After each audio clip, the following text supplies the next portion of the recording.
Lo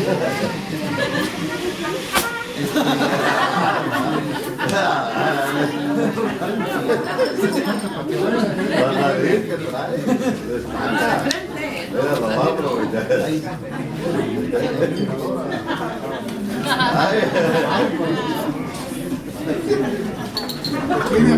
No, quede aquí a ver si.